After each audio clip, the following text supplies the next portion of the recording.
పెసరపంకులు ఒక 5-6 గంటలు నానబెట్టుకొని ఇలా గ్రైండ్ చేసుకోవాలి గట్టిగా, ఉప్పు వేసుకొని. చూసారా చాలా బాగుంటాయి. చిన్నగా పెసరపంకులు.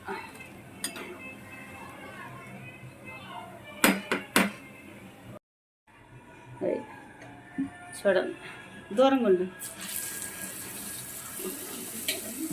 చిన్న పునుకులు అనమాట, పెసర పునుకులు. పెసరపప్పు ఒక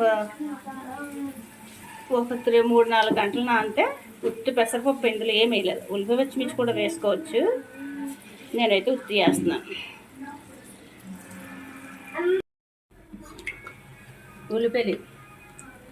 ఉల్లిపాయ పచ్చిమిర్చివి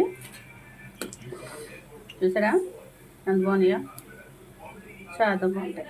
నా వంటలు కనుక వస్తే ప్లీజ్ సబ్స్క్రైబ్. ఉల్లిపాయ పచ్చిమిర్చి వేసాను, కొంచెం కారపొడి జడుకొని తింటే సూపర్ ఉంటాయి అన్నమాట. ఇవి పెసరపంపు ఉల్లిపాయలువి, అమూలువి.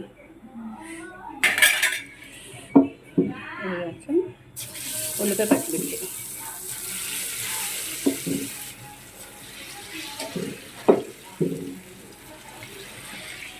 Please subscribe.